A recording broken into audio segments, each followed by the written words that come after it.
Hello everyone, welcome to another edition of Wrestling News to the Dude, as a dude who delivers a news about GTS, WWE, AWE, and AEW. So, let's talk about it, shall we? So before I get to that, I just want to say that I apologize for late news once again. It's been a week already and I've been busy a lot lately, as usual. Plus, I probably won't be making another wrestling news video for about 3 weeks, which I will get to that as soon as I'm done talking about some wrestling news. So let's get started. First things first, let's talk about what happened on Patreon. Grim fought in a match with Jimmy Controversy in a steel cage once again. I don't know how long will the steel cage be there. I guess this is a common occurrence from now on. Maybe for the next 3 weeks, the cage will be down, I assume. One of the biggest highlights moment was when Grim shot Jimmy twice. Jimmy somehow survived and gave him a controversy causer. Actually, Grim probably missed a shot when Jimmy actually faked his death, as Grim thought he was dead. Jimmy went for a splash and nobody home. Grim went for a suplex, but Jimmy countered with a roll-up and won the match, surprisingly. We have the new GTS Tag Team Champions, Jay Evans and Jay Cage. That's right, the Legends of New Jersey made their outcome by defeating the team of Tony Cini and Cheska Rabbit and a team of Jake Reaper and Johnny Marzano. Legend, wait for it, Dairy. Let's get on to what happened on this week's episode of GTS Wrestling. So, AWE's done.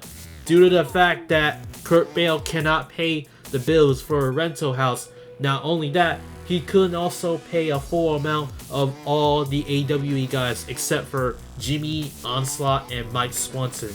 Although, he would give up the house and give all the AWE employees contracts and sell the wrestling ring to Grim, if and only if he and Matt Wolf defeat Tony Cini and Francesca in some sort of a match, which didn't happen, I believe. I wanted to talk about those matches that happened, including that one match after a segment between Grim and Kurt Bale, but I feel like I want to take this moment about what happened to the outcome of the match. So let's see. Mike Swanson and Onslaught are the #1 chicken tender for the Tag Team Championship, and they're gonna fight against the Legends of New Jersey.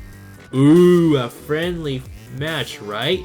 Well, yeah, that would be a friendly match, unless Tony and France get their tag team titles back. The truth shall set you free. Shamar gets his title opportunity for the United States Championship as he will face the US Champion Ace Hitman Jones in a TLC match in the future. The Intercontinental Champion Joey Angelo retained his title by defeating Kirby and Bonifer in a 3-way hardcore match. Really? Really? Really? Do I feel like I'm watching a filler match, unlike those matches from a primetime television show so-called Monday Night Raw? Nah, I enjoy watching GTS, by the way, but unlike Monday Night Raw, let's see. In-ring segment, commercial, replay, squash match, commercial, backstage segment, a tag team match. During a match, we have a 3-minute of commercial break, but mostly each of the matches have commercial break. Then the show rolls on as we are back on the air as the tag team match continues, another backstage segment, and a replay from the first segment of the show, and then a commercial segment, a filler match with no meaning to it, commercial, another tag team match, commercial, a random single match / tag team match, commercial, we got a main event of either a match or a segment. Please tell me, what was it like watching a 3-hour primetime television show called Monday Night Raw with almost a total of 50 minutes of commercial break? Seriously, Vince McMahon completely blew his mind. And since Roman Reigns is now the face of SmackDown Live, while Vince McMahon is currently in control of the creative team for SmackDown since Road Dogg is no longer the head writer for the creative team for SmackDown, What do you bet that by the time it's October, SmackDown Live is going to move to Fox Sports and the show could be extended to 3 hours? More times, more matches, more commercials, voila, more superstars to show up on television, but less segment and less comedy. Let's see what AEW has in store. They have a television deal offered by Turner Network, which is either TNT or TBS. It will be 2-hour weekly program on every Tuesday night, which means that SmackDown Live will be moving to Friday night. That makes sense. AEW isn't going to have a TV war with WWE. Well, not yet though. TNA tried to have a Monday Night War with WWE, but failed miserably every week. Thankfully, TNA went back to Thursday night, so in that case, let's see how AEW television goes in the next 6 months.